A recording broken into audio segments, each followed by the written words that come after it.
All right, good afternoon, everyone, and welcome to this week's Iowa Learning Farms Conservation webinar. Today we have Daniel Kaiser talking about choosing the right source of sulfur. Again, and then really quick, my name is Elena Whitaker, and I am the Water and Conservation Educator with Iowa Learning Farms. If you have any questions for Dr. Kaiser, go ahead and put them in the chat, and we'll make sure they get answered at the end of the presentation. Otherwise, with that, go ahead and take it away. All right, thanks, Elena.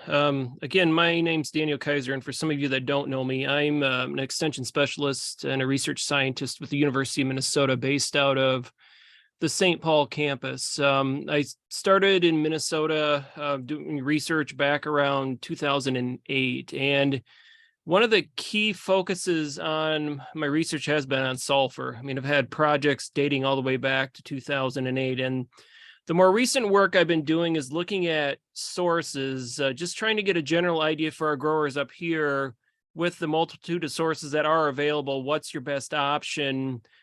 Focusing mainly on corn. I'll show you some alfalfa data, and I'll talk a little bit about soybean as well. We've been looking at these three primary crops, but primarily the interest for our growers up here have been on corn production, just because that's where we've seen some of our largest yield responses in the last 10 to 15 years. So a few things that I just want to talk about here on sulfur, mainly the fact that the form that's taken up is sulfate. So whatever you're applying, the only form that's going to get into the plant is the sulfate form. So it makes it easy for products like ammonium sulfate, gypsum, which is calcium sulfate, and also potassium sulfate, which we do have some sales here in Minnesota, that these forms are going to be all readily available. And if you're looking at uptake early in the growing season, that's going to be key, because where we have a lot of issues up here, since we're in the deep freeze, I mean, right now we're sitting here, I've got some areas with 18 inches of snowpack still sitting on the ground. That's anything that has to be converted from one form to the other. If it's a biological process, it becomes a problem, just because that tends to stop when we get into the winters. Elemental sulfur itself, and I'll talk about this, it must be oxidized. It's not mineralized like organic matter, it's oxidized, and that's a different process. And there's a few things that I want to talk about that, which I will here in a moment. But the process depends on temperature, moisture, and the size of the particles, which I'll also get into. So that's one of the things to remember, is that oxidation process, I get a lot of questions from growers on timing. Many growers would favor elemental sulfur because it's not going to be leachable, since sulfate itself is a negative, it's an anion, so it can be leached. That there's some fears that anything in the fall would be leached in the sulfate form, so we err towards elemental sulfur. So there's always a lot of questions on oxidation of that product, which really shouldn't happen, particularly if the soils are cold. Now, moving farther south into Iowa, you may get some of that if you get some warmer winters, and we're working on some projects now looking at oxidation, and I know there's a percent that can be oxidized. So again, the warmer it is, the more likely that might happen. So the farther north you are, the colder you are, the less likely you're going to see oxidation of the product into a plant available form. Soil organic matter, it needs to be mineralized. Again, that's a different process. I mean, this is just kind of the organic pool. I mean, the majority of the sulfur we have in the soil is in the organic pool. You can look at probably 95% of your total sulfur will be organic sulfur. And if we look at, in terms of our rules of thumb, what we generally say to most of our growers up here is about 3 to 5 pounds of sulfate sulfur is mineralized or released from the organic matter per percent organic matter per acre per year. So when I look at our recommendations, I won't be showing them here today, but a lot of our recommendations are specifically built around organic matter, because I think it gives me a better option of determining what the available pool is versus a soil test, which many labs will run for you. But there's just a lot of discrepancies in the labs in terms of what they're running. And when we look at the data is, particularly get out of a side of a sandy soil, it's meaningless. So I wouldn't really be utilizing. It's kind of one of those things that's interesting, but not necessarily helpful in determining where a response would be. For those that are using manure, availability, we assume about 65% of the total sulfur is available, but that can vary. So that's been one of our biggest questions. I can't really address that, but realize the fact that you might have some deep pit manures that may have more reduced sulfate forms that may be less available. So there's a lot of variability out there that I can't necessarily address, but that's also another question, and something that I'd like to see looked at more, just with the bulk of the interest in sulfur there is out there. So the main thing I'm going to talk about today in this just presentation portion is elemental sulfur, and we're seeing more products on the market right now. And the reason for that is the amount of sulfur that's out there in the elemental form that's coming from the petroleum industry. So there's a lot of byproduct elemental sulfur that we've got mountains of it sitting out there that these companies are looking at trying to get rid of. So for some of you, this is Tiger 90. This is a product that's been out there for a while. That's a sulfur bentonite mix. What we're tending to see now is more elemental sulfur mixed in with some of the more traditional fertilizer matrices like MAP or DAP, which that's kind of the interest right now because you're performing a premium product that you're paying more for. The question, though, has been, since we know there are issues with oxidation of elemental sulfur, is what kind of value we're getting out of it on an annual basis. So that's kind of what I've been trying to do, particularly focused on Tiger 90, because we know there's some issues with that product. So what happens when elemental sulfur is oxidized? This is elemental sulfur, oxygen, water, microbial activity. You form acidity and sulfate. So that's one of the things with elemental sulfur is that acidity is formed. It will acidify the soil over time. I do get questions with this product for those dealing with iron chlorosis. Will this help us alleviate that issue? And I mean, my simple answer is no, because it takes a lot to neutralize that alkalinity. So it's not kind of a management strategy for that, but realize the fact that you may see some more acidification. So if you're in a situation in soils that are frequently needing to be limed, when you start adding sulfur in, we know that nitrogen is a big component in terms of where we see soil acidification through the nitrification process. But with some of these other fertilizer sources, particularly ammonium sulfate is more acidifying than other nitrogen sources, and then also elemental sulfur will acidify over time. The optimum temperature for this process with the microbes involved is around 90 degrees Fahrenheit. So that's when I say, when we start talking about oxidation of elemental for fall application, is that I don't always count on a lot of it, particularly the further north you go, just because there simply isn't the temperature to get that process going. With particle size, I mean, this is just like liming. The larger your particles, the slower the oxidation. So the slower the reaction of that particular material. So you're looking at large particles. This is incubation time in days, and the percent of oxidized sulfur of the material applied. The finer the particles, the quicker the oxidation. So there's not a lot I have to say here, but this is one of the things with these products that are out there on the market. There's a pretty significant variation in the fineness of the material. The majority of the products, if you look at Tiger 90 and some of your micro essentials lines, are going to be somewhere between 40 to 75 micrometers. So it's going to be, still kind of somewhere in this range, but this can affect things if you're looking at the oxidation. So you just have to remember, essentially, and that's one of the key things with elemental sulfur, is that it can be an issue. The other thing with elemental sulfur is that it's hydrophobic, so it doesn't dissolve. So you're normally used to a lot of your fertilizer materials being able to dissolve in water. Elemental sulfur can form in a suspension in water, but it doesn't dissolve. So it does become problematic. And I think that's one of our main issues, particularly with this product when it comes to incorporation, where we see problems. So if you look at a product like Tiger 90, these little yellow dots represent the elemental sulfur particles. If that kind of dissolves in, or the matrices that it's in falls apart, you end up with a large number of these particles in close proximity, versus something like a micro essentials or the MST line that Nutrient is selling, where you've got fewer particles per granule, where once that dissolves, you have much less contact between these particles. So if these dots represent your soil particles, you look at your inner space areas, you bury this stuff, essentially what you have is just this large mass of multiple particles, particularly with something like Tiger 90 that can't disperse, and it acts like one large particle, which slows down the oxidation. If you get something like a sand, what we're seeing essentially, these products have much more flexibility in sandy textured soils. You have more pore space, the greater ability to disperse. And you look at one of these other particles, like on these bottom, where you have fewer particles, it just gives it much greater chance when you incorporate it. So that's one of the keys, and one of the things I'll talk about at the end when I look at managing these products. Really, you look at something like a Tiger 90, it's really best to not incorporate it, at least for the initial stages. When that product becomes wet, the bentonite that sticks all the elemental sulfur together will swell and cause the elemental sulfur particles to disperse. That if you trap that, it's one of the issues with it. And if we look at some of our data, now this is just looking at early season greenness data of Tiger 90 versus This is MST, which is a Nutrien, the product the Nutrien is selling, which is a finely ground. It's 100% elemental sulfur. It's similar, though, in theory to the Micro Essentials, where it's mixed in with Nutrien selling a MAP-based product. We're actually using a potash product for this study. But if we're looking at these bar lines, essentially what we've been seeing consistently across studies, even in long-term studies, is that our Tiger 90, when we've incorporated, it's only been about a quarter as effective as some of our other products. And we look at MST versus sulfate, these co-granulated or mixed products,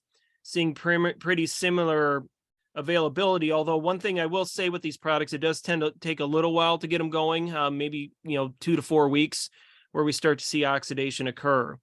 But that's one of the things I've been cautioning a lot of our growers up here, is just the fact that if you're looking at fall application with incorporation, I would just be a little bit careful, because it may take 2 to 4 times the amount of product with some of these elemental sulfur products to get you the same results as sulfate. So I hear this sometimes talking about economics of this, where some of these elemental sulfur products, particularly like a Tiger 90 or full elemental sulfur, might be cheaper. That in the end, if it's taking you 2 to 4 times as much, if it's, you're looking at essentially the same or even a greater cost to get the same amount of effective products. So it's one of the things, and I've been wondering over time if we'd see some buildup of some of that previously applied elemental building in the soil, that you keep running tillage sweeps through, would it break it apart? And 3 to 4 years after these initial applications, we're still seeing the same things. So I just have general doubts with some of this, particularly with incorporated elemental sulfur, how much value we're getting out of this product. So again, 25% as effective. So we've been doing a number of studies across the state. This is just looking at some of our source comparisons. This is 2022. I'm just going to focus on the 4-year average. So Becker, this is north of the Twin Cities on what we call the Anoka Sand Plains. So this is a very coarse textured soil, 95% sand, organic matter concentrations 1% or less. Morris, West Central Minnesota, high clay soils. So very poor drainage. Rosemont, this would be south of the Twin Cities. This would be similar soil types as you would get into some of the northern and northeastern counties, up around Decorah in that area, some of these silt loam soils. So you'd have still around 3 to 4% organic matter silt loam textures. And then Waseca, which would be kind of our Des Moines lobe, so similar to central Iowa in terms of textures. So we look at these, just looking at the 4-year average, Becker and Morris, really. Becker, one of the things on our sandier soil, this is an irrigated site. We're seeing a lot of sulfate coming through our irrigation wells. So it tends to limit the response we see from some of our sources. So really no differences in sources, but no effect from our non-fertilized control. The same thing at Morris, high organic matter, a lot of sulfate in this profile, not a lot of leaching. So the sulfate can't be readily leached from previous applications. Not a lot of response. Rosemont and Waseca, these are both continuous corn sites where we tend to see the response. So situations where it would be more tendency to leach sulfate. Waseca, this one's been interesting because you see this is roughly a 60 bushel response. And what I tend to see here is some interaction with nitrogen, where we see some nitrogen deficiency showing up on the plant that kind of matches some of our sulfur deficiency. And then this site too, we've been having issues with Western corn rootworm resistance in some of our hybrids, where they tend to hit our control plots relatively heavier. But if you look at it in general, I mean, pretty consistent, where you see this one in the Tiger 90, not quite as good, but Rosemont seeing somewhat similar to slightly lower yield on an annual basis. The interesting thing to me on this, with a lot of this data, has been some of our rate response data. So if you look at our 4-year averages, Becker, we actually didn't see any differences among sources, but overall we're seeing some impact from about 10 pounds of sulfur. Normally our recommendation for this site would be closer to 20 to 25, but seeing a small difference. And some of this, I think, is some of that early season deficiencies that we see at these sites when we're not irrigating. Once the irrigation starts, really we're getting a consistent amount of sulfate to the tune of about 70 to 80 pounds of sulfur per acre per year. These other sites, so it's been 5 to 10 pounds, and that's been pretty consistent from what we've been seeing in the majority of our studies. Unless you start getting into situations where your organic matter content in your upper 6 inches is 2% or less, I normally don't recommend more than about 5 to 10 pounds per acre per year. If you're following soybean, you get about 4%. We know that there's a significant drop off in our probability that we get a response. Continuous corn, though, I've been recommending most of our growers just with the residue out there, put on about 5 to 10 pounds per acre per year. And the data has been pretty telling. I mean, this is 10 bushel response. You look at it in terms of this is the 20 pound. This site, though, it's kind of a yearly basis, whether it's 10 to 20. I just wouldn't recommend most growers go more than about 20 pounds on some of these sites because it just doesn't seem to pay consistently across our locations.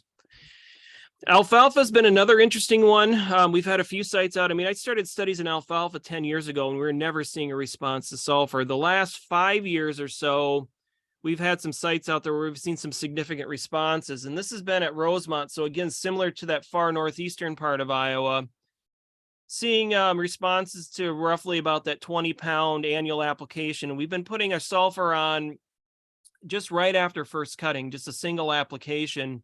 And these sites, we've been actually picking up roughly anywhere from about 700 to 1,000 dry pounds per cutting with that 20-pound rate. And if you look at the sources, again, I mean, these products are these co-granulated products, seeing similar effects. This is looking at potassium sulfate. So this would be pretty similar to what you would get with ammonium sulfate. And again, rate-wise to the 20 pounds, I mean, net return right now, what I've been calculating just based on some of the hay auction results have been roughly about 235 pounds per acre for, this is after 2 years of application. So following some of the same principles, I mean, low organic matter, more leach soils, in alfalfa is going to be much greater sulfur demand. So it's something to watch out for, but I think you get into situations in the central part of Iowa to the western part, unless you get into some significant eroded conditions, I'm not sure you're going to see much of a response. So we've been doing some work on higher organic matter soils, but the return, we're seeing some yield increase, but it isn't anything like we'd see in situations where we'd have more leaching of sulfur on an annual basis. So if I have to look at 2 crops to target, I mean, really alfalfa and corn are my primary targets. If we start looking at the southern part of Minnesota, where we'd recommend sulfur application, because it's going to be the only crops that we've seen a consistent response. So putting it all together, the availability, again, elemental, I mean, it ranges from 25 to 100% to the year it's applied. And a lot of that, it really is dictated by soil texture. It's going to be higher, I think, in the more coarse textured or situations where we have more porosity versus some of your wet, heavy, anything that's a loam texture or finer clay loam. It's going to be a situation where I don't think you're going to get as available from that product, particularly if you incorporate. And I don't really care how warm the soils are early on. It's more of an issue at that point with just having the particles being able in a small enough size to be able to react. So again, I think that's going to be more limiting than the temperature is on an annual basis. The co-granulated products, similar effectiveness, low rings of sulfate applied in the spring. It's amazing. When we look at some of our studies with ammonium thiosulfate, just a couple gallons of that product in a continuous corn situation, banded on top of the soil surface to the side of the row, we can get away with that pretty consistently across a number of our sites. So we don't need a lot. Looking at it, that 5 to 10 pound rate is generally sufficient.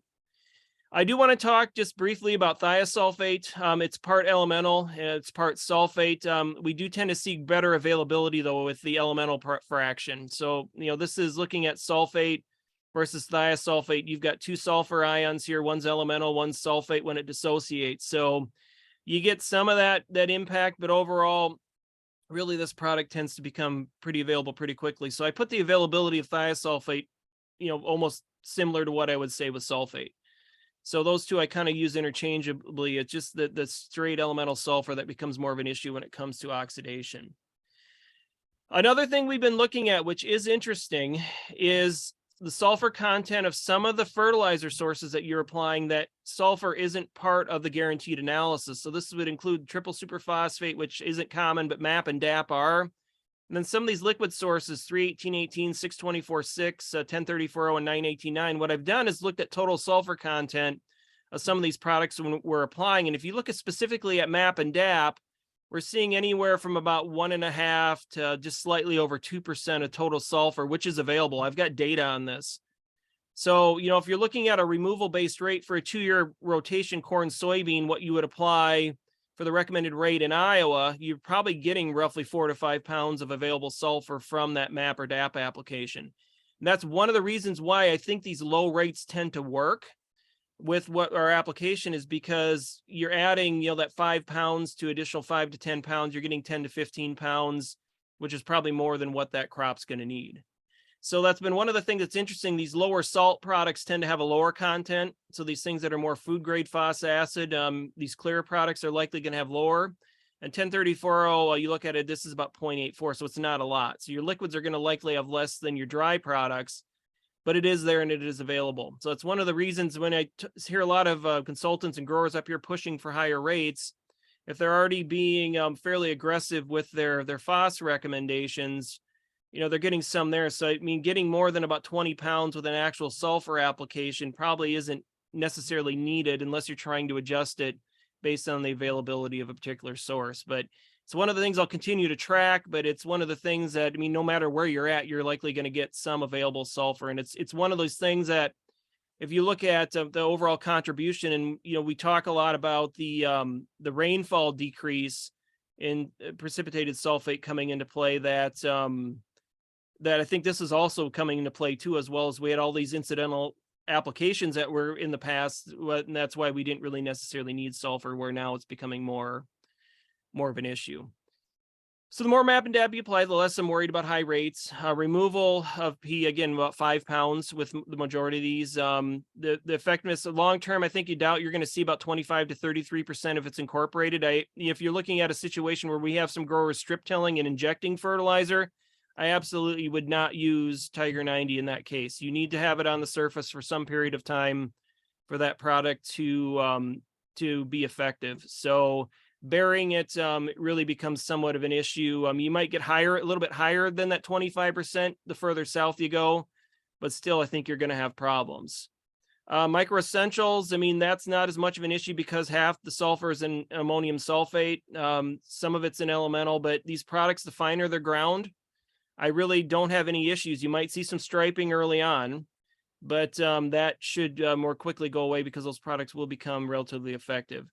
And again, ATS is a good option. I mean, that's one of the things I'm seeing with a lot of our studies. There's a lot of options you can use. I mean, it depends on how it fits and what different application equipment you have. But, looking at if you look at all these sulfur products and you deal with them correctly, really, there's no real reason why any of them wouldn't work similar to others. And again, the only issue is with elemental, is with that oxidation piece. So again, the good news is that there's several options. So a couple things I just want to leave in parting. How much sulfur do we take up on an annual basis of corn crop? This is in kilograms per hectare, which is essentially equivalent to pounds per acre. It's roughly around 25 pounds. So again, your soil is going to supply some, even in deficient situations, I would say our soil probably supplies 2/3 of the available sulfur on an annual basis. So that's where you look at the rates, 5 to 10 to 15, 20 pounds at the most extreme cases, probably where we see not needing much more than that on an annual basis. So that's one of the things I really try to stress to our growers. I hear some applying 40, 50 pounds. And the only thing that concerns me there, depending on what source they have, is with those higher rates, some of those products is acidification.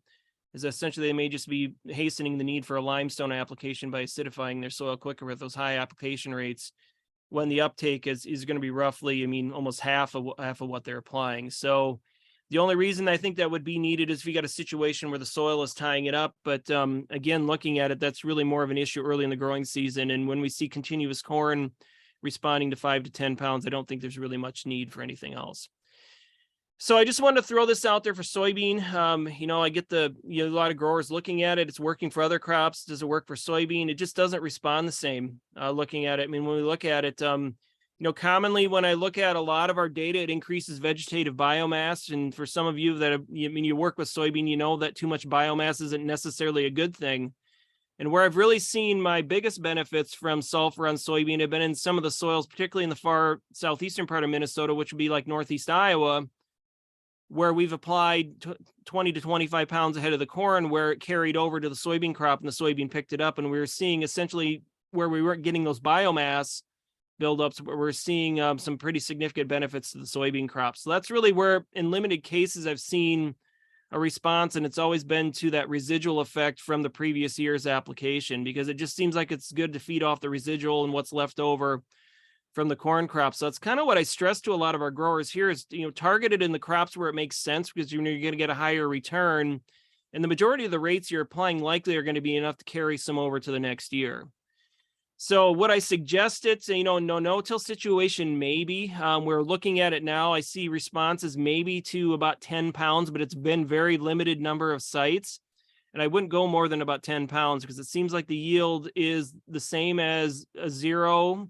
If I go higher than that, or it starts to drop, particularly if I get towards that 20 to 30 pounds. And I think some of that is that reduction really is that biomass increase, because I mean, it can reduce yield. The sulfur itself isn't toxic, but the plant gets pretty fat and happy out there and tends to see some issues, particularly in a dry year, or you get years where it's a wet year when you get a lot of white mold. So that's one of the things I stress on it. I mean, looking at it, I think it just makes sense to target in the crops where you're looking at the majority of the response. So corn and alfalfa, if you're going to do it, really makes the most sense just based on a lot of our data. So, again, we'll continue to look at this. I've got some ongoing trials. We've been doing a lot of work looking at just what's happening in the soil, because that's kind of one of the things that I've just been wondering what happens post-application, because we don't always pick up the sulfur we apply in the soil test. So it just kind of makes me wonder where exactly it's going, but the plant's seeing it. So it's kind of an interesting issue. I thought it was done with it about 5 years ago, but then I started looking at some of this other data, and a couple consultants talked to me about some things that were going on, and we started looking at this a little bit heavier again. But it's been interesting out of all my data because it's been one of the more consistent responders. So that's all I have here. If I want to turn it back over to Elena, have a few comments. Yeah, so if you would watch this webinar live and would like to get a certified crop advisor CEU, go ahead and email me alenaw@iastate.edu by 5 p.m. today. Just include your name, the name you watched the webinar with if different, and then your CCA number. All right, in the next slide. Also, if you attend multiple of our webinars and you've already filled this out, you are good. But if you could please fill out this voluntary demographic survey. You can find it using the QR code or going to iowalearningfarms.org/survey. Again, we only need one for the whole 2023 series. So if you've watched and filled it out already, you are good. And then one last slide here really quick before we get to questions. Next week, we'll have Seth Watkins, who is the owner of Pinhook Farms and is a farmer in Page County here in Iowa. And he'll be talking about honoring Leopold's legacy. So with that, we do have some questions in the chat. The first question is, how much total S should be applied annually to alfalfa? Oh, you are muted still. Yeah, I get too much background noise in here. So alfalfa is going to take up more than corn. You're looking at, roughly probably 30 to 35 pounds total annual uptake. Our recommendations don't exceed much beyond 25. The data we've got, some of that Rosemont data that I was showing, let me just back up to it if I can. We've looked at high rates. I mean, I looked at actually a 4-year application of the removal of that in there, and I don't have that data showing here. The simple fact is I'm still seeing essentially sulfate from that application 3 years post application. But the majority of the data is saying here about 25 pounds. I mean, this says, kind of between 20 to 30, but I would say 20 to 25 is a good annual application, particularly for, this is soils probably about 3% organic matter. I think you can cut that back. The other site we've got is, probably going to be somewhere that 10 to 15 pounds. And that's kind of what the recommended application I've got right now with that.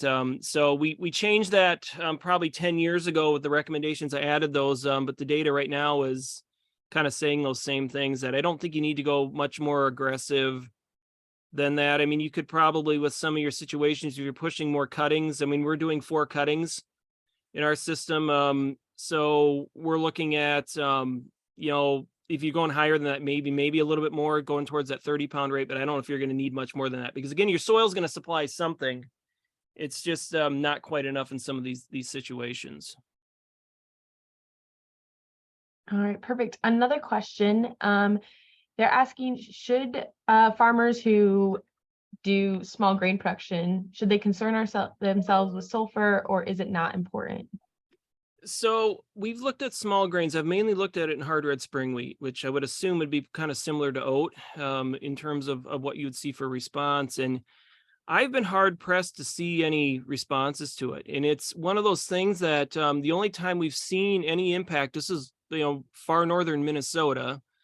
We had a irrigated site that was sandy, that the irrigation well didn't have a lot of sulfate in at that point in time, and we're picking up some responses. But I've done a number of studies across the state and not seen a lot. I mean, the only time I think I would look at it is if you're looking at soils maybe closer to that 2% organic matter, then maybe about 10 pounds is probably about what I would apply. It's not going to hurt it, but again, it just hasn't consistently helped it based on our data. So we've looked at it. I just, looking at it, I wouldn't prioritize it over corn and alfalfa. Those would be the two I'd prioritize it more than anything else.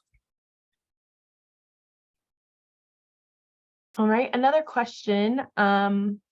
Is sulfur a consideration if they remove crop residue, meaning like baling corn stalks, straw, or soybean stubble? So that's a good question. So we know that one thing about sulfur, and I did this is one of the first studies we were looking at. We were looking essentially at the contribution of the amount of sulfur in corn stalks, kind of similar to what you would look at that carbon to nitrogen ratio, that the carbon to sulfur ratio is such which the corn stalks don't have enough for the microbes to break it down, enough sulfur in it. So it would be a net negative in the soil, kind of like nitrogen, that if you'd bale it off, actually it's probably got some positive benefits to it because you're taking that carbon off the field.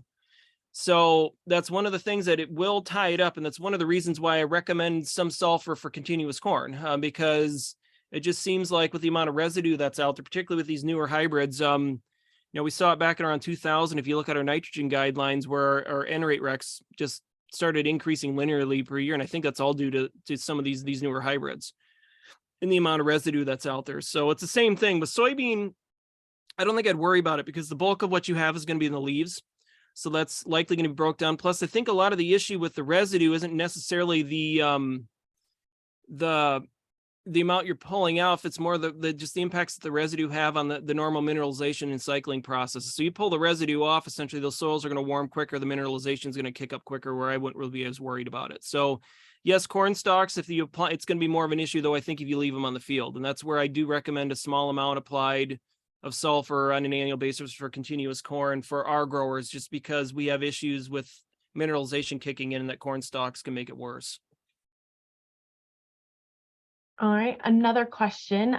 If manure is applied, should a farmer worry about additional K? K or sulfur?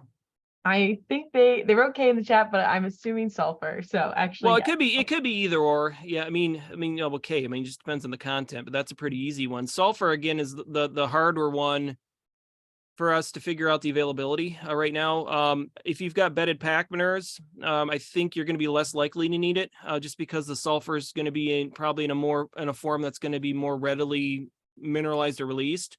If you're dealing with deep pit manures, that's where I've had some comments from some of our consultants that have dealt with a lot of liquid swine manure and concerns about still seeing some sulfur deficiencies with the manure application. And some of that could be because the form, we haven't really looked at it. I would suspect probably a lot of it's hydrogen sulfide, which isn't going to be readily available, which could have some issues early on. So that's the things I'd watch, because it's pretty common for us to see, I'll just back it up. I mean, some of the deficiencies early in the growing season, I mean, this is pretty severe. I mean, this is our site I had at Red Wing, Minnesota. So this would be a silt loam soil that, pretty severe deficiencies, but I'll see just some faint striping that won't be quite this noticeable in many of our fields. And it seems like some of the newer hybrids just are prone to it.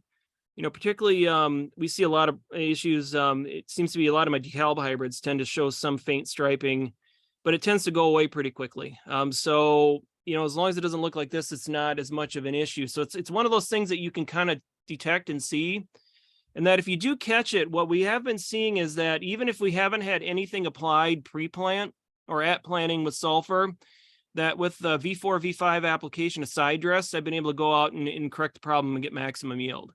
So it's one of those things that if you think you miss out early on, that it isn't necessarily that you've lost yield. I just would be getting out there you're seeing something like this in the field, I mean, as soon as you can. And ammonium thiosulfate, or even ammonium sulfate or gypsum, which was, I think, brought up in a direct message to me. I don't talk about gypsum, but the availability of the sulfate should be pretty similar. So you could top dress all of those as long as the material will break down, and the water can get the sulfur down to the roots, the sulfate down to the roots.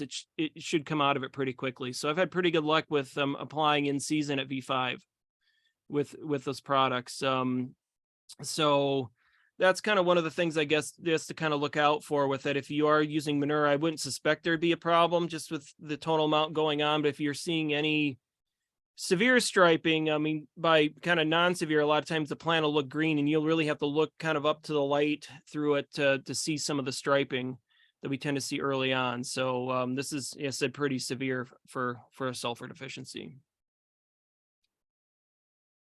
All right, well, that is all the questions we have in the chat. Give people maybe a couple more seconds if they have anything else to type in.